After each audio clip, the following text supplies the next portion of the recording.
Saya sedih sekali kemarin di Jakarta dikasih nilai rendah. Saya dikasih nilai 11 dari 100.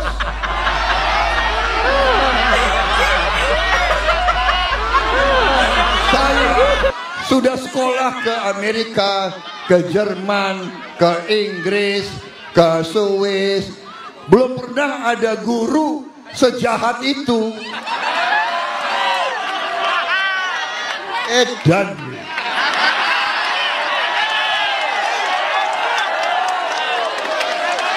Saudara-saudara, kalau di sekolah 5 udah merah, 4 apalagi. Aduh, aku hanya dikasih 1,1.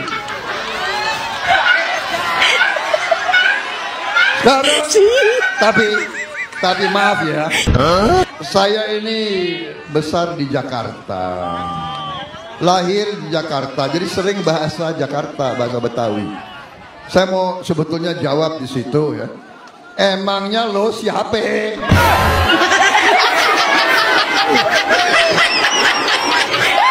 Kami akan membangun lapangan-lapangan sepak bola di kampung-kampung yang berstandar FIFA.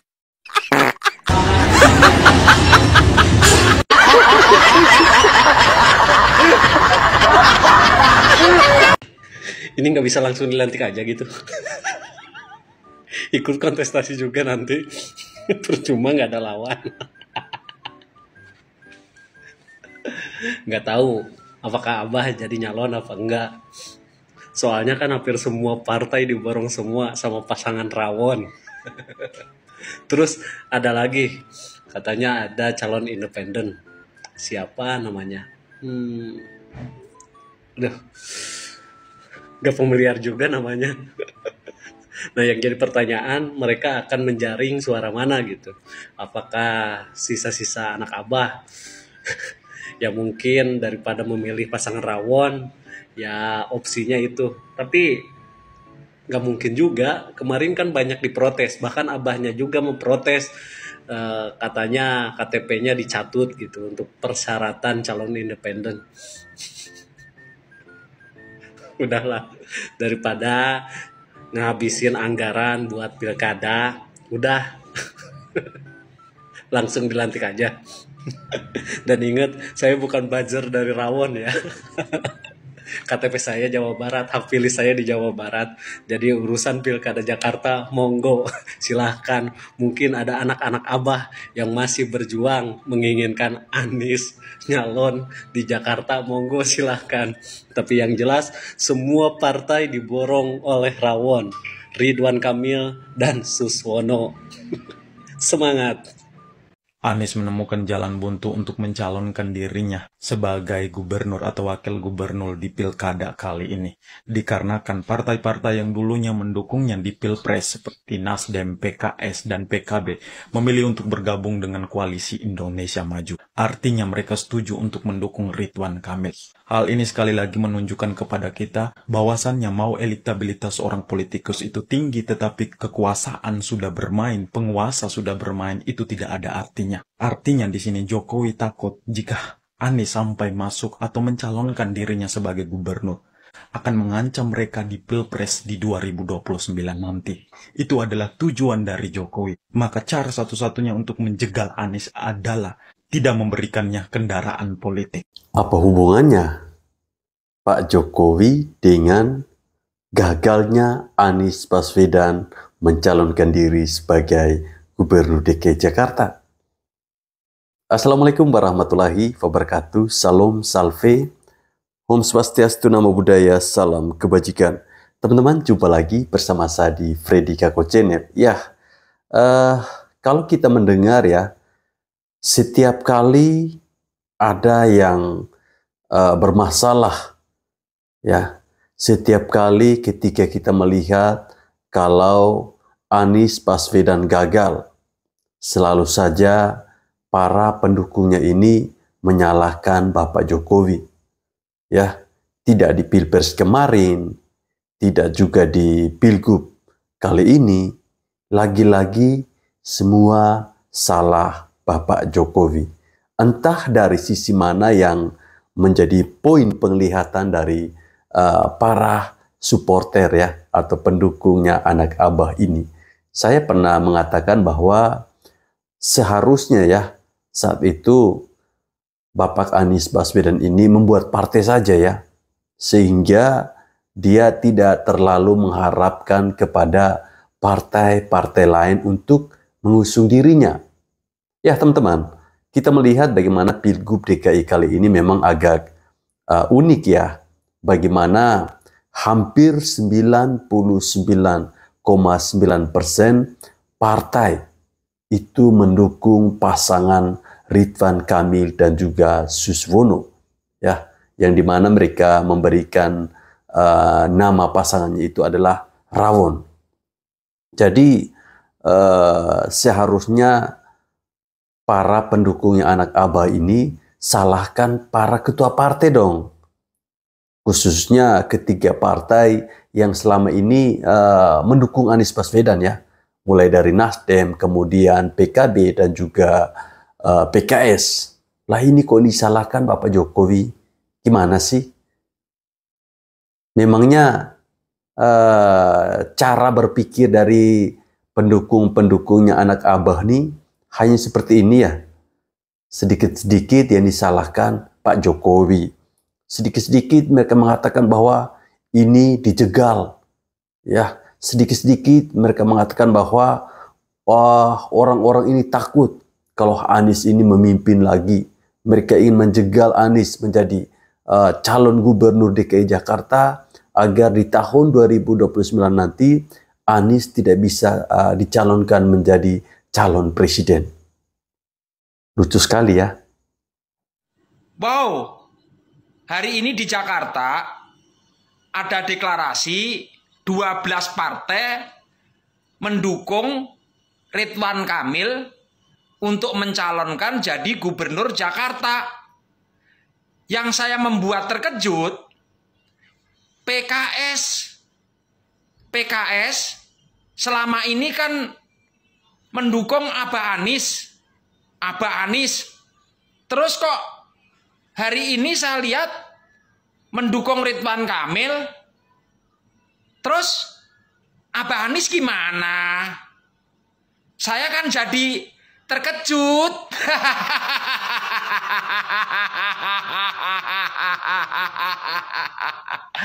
Oke. Abah Anies masih bisa ikut di pilkada pemilihan gubernur Jakarta. Gas! Resmi sudah, Ridwan Kamil dan Pak Suswono dideklarasikan oleh 12 partai politik. Terus Abah Anies gimana? Masih bisa nggak ikut di pilkada Jakarta? Ikut pemilihan RT baru bisa. Kalau pemilihan gubernur kagak bisa, Abah. Ya, karena minimal syarat mengusung calon gubernur adalah 22 kursi di DKI Jakarta. Ya, makanya Bah, ya, membaca situasi itu harus cepat. Cepatlah menjadi kader partai politik. Kader bukan apa bukan pengen diusung. Partai-partai mana mau ya. Partai-partai mana mau. Mereka kan berhitung juga untuk tahun 2029. Bener kagak? Ya kan? Nah kalau PDIP gimana guys? PDIP bisa saja menjadi partai pendukung calon independen yang sudah ditetapkan oleh KPU. Bisa aja mereka. Ya daripada malu. Ya kan? Daripada malu. Dukung aja calon independen, ya kan tetap berlayar juga, kayak gitu ya guys ya. Jadi anak-anak jenderal, follow akun ini, komentar nasib Abah Anies gimana ya, komentar, di like dan komen ya guys.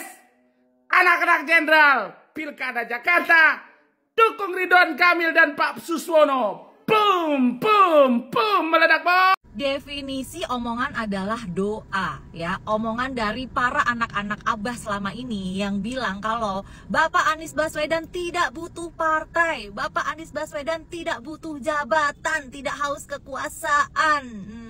Beneran tuh, kagak dapat jabatan, kagak dapat dukungan partai buat maju Pilgub DKI Jakarta. Makanya hati-hati, omongan itu doa say, ya kan. Ini pasti habis ini gue diserang nih sama anak-anak Abah nih. Demen banget ya ngomongin Bapak Anies Baswedan. Enggak Anies, enggak makan ya. Pansos ya sama Anies Baswedan ya, ngebahas Bapak Anies Baswedan melulu. Ya bagaimana? Kalau Abah lu kagak mau dibahas, jangan jadi tokoh publik, jangan jadi politikus, ye. No, sana bertani di desa, kagak ada yang bahas nanti, ye. Lagian begini say, kalau bagian memuja-memuji itu kan bagian kalian para anak Abah. Ya masa nanti kerjaan kalian gue ambil juga gitu ya kan? Jangan dong, udah kalian aja yang memuja-muji Bapak Anies. Gue mah ngebahas ya suka-suka gue, mau ngebahas siapapun yang pengen gue bahas, selama itu kagak fitnah ya. Tara. Nah, apa saya bilang? Politik itu memang dinamis. Jadi kita tidak usah baper dengan politik. Hari ini PKS bergabung dengan Prabowo, Kim, dan mereka memajukan Ridwan Kamil dan kader PKS. Kenapa ini bisa terjadi? Karena Bang Anies terlalu jual mahal. Jika seandainya Bang Anies itu mau masukkan kader partai PKS, mestinya ini sudah selesai. Dan PKS bisa bergabung dengan PDIP, mengusung Anies sebagai calon gubernur dan wakilnya dari PDIP. Tetapi hari ini sudah telat. Dan kita lihat lagi, PKB sudah bergabung juga dengan Kim. Nasdem, P3, Perindo juga bergabung lagi dengan Kim. Hari ini PDIP tinggal sendirian, berjalan di jalan yang sepi, sunyi, dan kembali seperti zaman dulu, zaman SBY. PDIP hanya satu-satunya partai yang nggak diajak oleh Pak SBY zaman dulu adalah PDIP. Makanya PDIP selalu teriak-teriak, demo dan sebagainya. Memang kalau kata Irma Caniago, Uni Irma, PDIP ini kalau dalam pemerintahan duduk manis, senyum manis, jadi anak manis. Tetapi ketika nggak jadi di pemerintahan, teriaknya luar biasa, sangar sekali. Memang cocoknya PDIP itu di luar pemerintahan, ya kan? Tetapi hari ini kita disuguhkan dengan drama-drama yang dilakukan oleh Bang Hasto, sampai nangis dan sebagainya. Tapi itu tidak tepat, momentumnya tidak tepat. Kalau saran saya, PDIP kesatria saja, elegan, membangun kekuatan untuk 2029. Dan bagi teman-teman yang selama ini saya lihat tuh komen-komen di Facebook ya, PKS ketika memunculkan berlayar Ridwan Kamil dengan Suswono, wah banyak, demi Allah saya tidak akan memilih PKS lagi, suara saya sudah saya serahkan sama Allah yang Maha Kuasa, semua saya haramkan PKS sebagainya. Nggak penting, nggak perlu yang kayak gitu ya kan, karena partai Anda nggak akan bisa 100% percaya sama partai. Orang partai apa saja sama saja, karena mereka semua bicara kepentingan mereka, bukan kepentingan kita sebagai rakyatnya. Jadi mereka selalu bicara kepentingan mereka, ya. Nah jadi kalau Anda memilih, sudah, lepaskan saja Anda pilih, selesai. Nggak usah terlalu punya harapan yang tinggi, ekspektasi yang besar terhadap partai. Jadi kalau Anda loyalis partai, fanatis terhadap partai, Anda harus siap-siap suatu saat Anda kecewa. Nah kalau saya, jelas, biasa saja. Walaupun saya pendukung Ganjar dan Bang Mahfud, kalah, ya selesai. Sekarang siapa pemerintahan sebelumnya ya kita dukung. Kalau seandainya ada yang tidak kita sukai, ya kita kritik saja, selesai. Jadi nggak usah diambil hati, karena kita toh cari penghidupan tiap hari ya atas usaha kita sendiri. Nggak ada dari mereka. Apa yang mereka berikan sama kita? Nggak ada. Ya, yang penting mereka membuat negara ini aman, nyaman, selesai, kita berbisnis dengan enak, selesai. Gitu saja. Jadi nggak ada tuh bantuan pemerintah sama kita nih, kita pengusaha dikasih bantuan 1 miliar, nggak ada. 100 juta aja kagak ada, 50 juta aja kagak ada. Hidup kita ditentukan oleh kita sendiri. Dan politik ini hanya sekedar mainan-mainan saja, untuk seru-seruan saja. Gak usah terlalu baperan, gak usah terlalu serius sampai mencak-mencak maki-maki orang lain. Gak penting, rugi. Nah kalau saya yang maki-maki itu pasti gak ada kerjaan, ya kan? Maki-maki, merendahkan orang, gak ada kerjaan. Kalau bagi kita yang punya kerjaan dan kita berpikir bijaksana, berpikir positif, nggak mungkin kita mencaci maki orang lain. Ngapain? Nggak ada gunanya. Tuh, kita juga nggak kenal, kita juga nggak tahu, ngapain ngabisin waktu memaki-maki orang. Salam bijaksana. Salam bijaksana. Ya, sebuah ungkapan hati yang sangat masuk di akal, mudah dipahami, mudah dimengerti oleh kita-kita yang tentunya cara berpikirnya masih waras ya. Ini kalau bagi orang-orang yang otaknya sudah tekor, isi otaknya sudah mulai kosong, saya pikir susah sekali ya mencerna kalimat-kalimat seperti ini. Saya tertarik dengan sebuah kalimat yang mengatakan bahwa kita jangan terlalu fanatik dengan sebuah partai politik ya, ataupun dengan seseorang, karena suatu saat nanti kita pasti akan kecewa dengan mereka. Itu benar yang dikatakan oleh abang ini, bahwa ketika Pilpres kemarin dia mendukung pasangan Ganjar Mahfud. Namun setelah Pilpres itu selesai, kita normal-normal saja. Tidak harus kita membenci sampai sedalam itu, lalu kemudian mengeluarkan cacian, makian, kata-kata kotor yang tidak pantas ya untuk disebutkan. Ini yang sering dilakukan oleh para pendukung-pendukung fanatik anak Abah ya, yang dimana ketika anak Abah ini gagal mencalonkan diri sebagai calon gubernur DKI, lalu mereka ini serta-merta menyalahkan bahwa ini adalah sebuah penjegalan, ya, bahwa ini adalah salah dari Bapak Jokowi. Ini sangat lucu sekali. Megawati mengatakan, kasihan deh PDI Perjuangan, ditelikung entah di apa katanya, ditinggal sendiri di Pilkada 2024. Ya memang kasihan lah PDI Perjuangan ya kan? Hah? Nggak tahu lagi mereka siapa yang dicalonkan menjadi calon gubernur di beberapa daerah. Bingung siapa yang mau dipilih, siapa menjadi teman koalisi. Kan begitu, iya kan? Memangnya salah kalau partai-partai itu berkoalisi? Kan tidak. Hah? Kenapa beberapa partai, hampir semua partai meninggalkan PDI Perjuangan? Kenapa mereka bergabung ikut koalisi Indonesia Maju? Karena memang partai-partai itu berpikirnya cerdas, berpikirnya realistis. Karena memang mereka ingin Indonesia ini maju. Ya? Bukan hanya selalu mengatasnamakan rakyat. Ya? Bukan selalu mengatakan partai wong cilik. Kan begitu? Berbohong, berdusta kepada rakyat negeri ini, mengatasnamakan rakyat. Hah? Jika partai-partai itu semua berkoalisi untuk memajukan dan memakmurkan bangsa ini, apa salahnya? Hah? PDI Perjuangan ditinggal, berarti mereka merasa tidak sependapat. Kan begitu? Coba PDI Perjuangan itu sependapat. Seperti waktu Pilpres semalam. Mereka punya koalisi P3.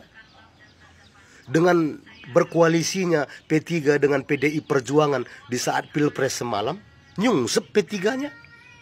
Ditinggal oleh pendukungnya. Dalam sejarah baru ini, sejarahnya P3 tidak lolos ke Senayan. Apa masalahnya? Karena berkoalisi dengan PDI Perjuangan. Rakyat sudah mulai membaca arah politik PDI Perjuangan itu. Kan begitu?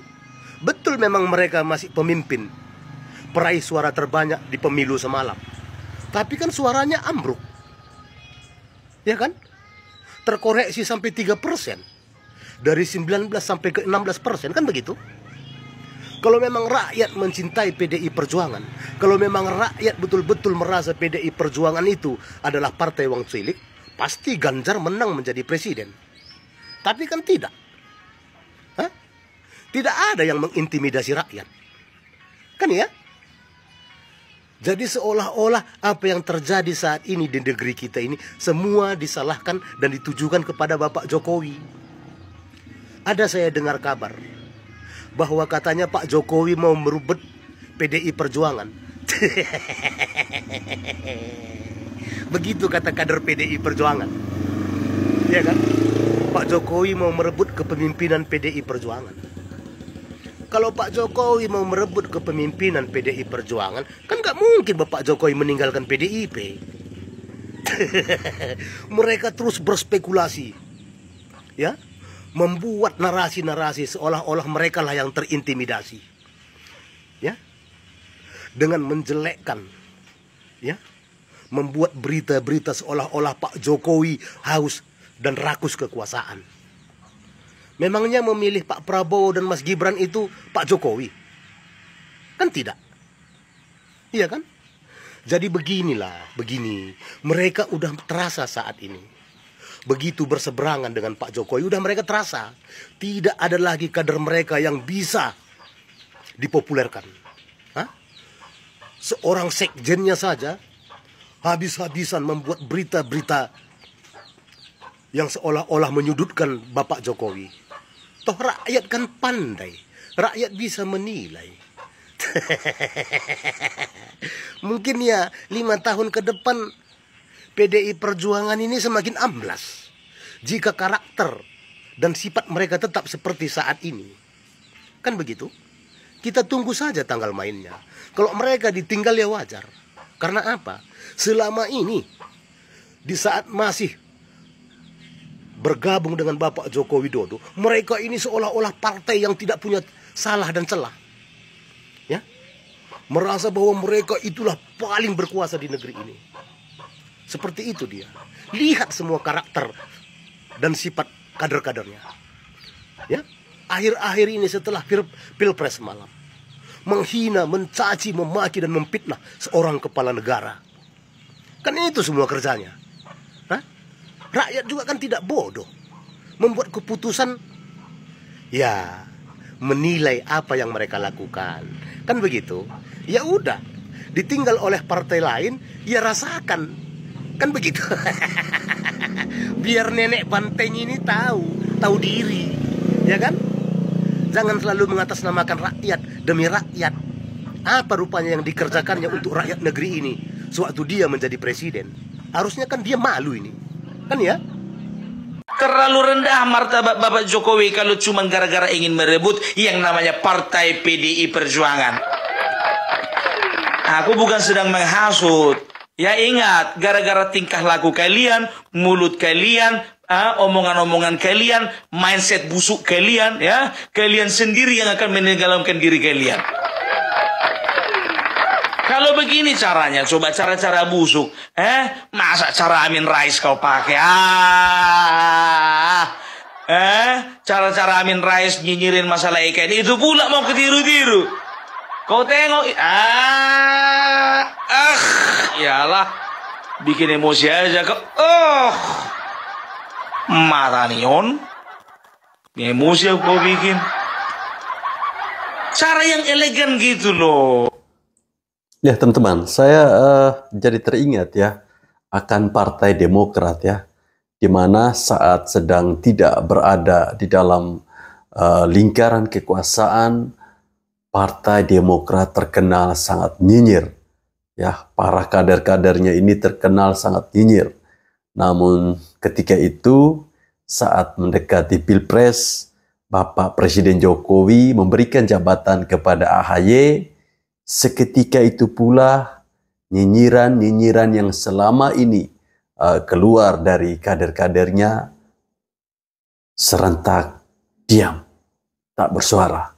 Ya, kali ini coba dimainkan kembali oleh PDI Perjuangan ya, di mana ketika Bapak Jokowi tidak bersama lagi dengan PDI Perjuangan, banyak sekali narasi-narasi yang muncul yang selalu memojokkan Bapak Jokowi ya. Bahkan terbaru seorang sekjen ya, Bapak Hasto memframing sebuah video tahun 2019 ya. Dia mengatakan bahwa ini tidak baik Ini tidak baik, jadi harus diapakan seperti itu. Jadi ini sesuatu yang menurut saya sangat konyol. Mereka mungkin mencoba meniru gayanya Amin Rais, tapi rakyat sudah terlanjur lebih pintar. Jadi mungkin ada yang disampaikan oleh seorang bapak tadi, sebaiknya PDI Perjuangan saat ini mencoba untuk membersihkan namanya ya, biar atau mempersiapkan dirilah saat 2029 nanti bisa mencalonkan para kadernya menjadi calon presiden. Jangan sampai gara-gara Pilpres kemarin karena mungkin kalah, ya saya sendiri termasuk orang yang mendukung Ganjar ya.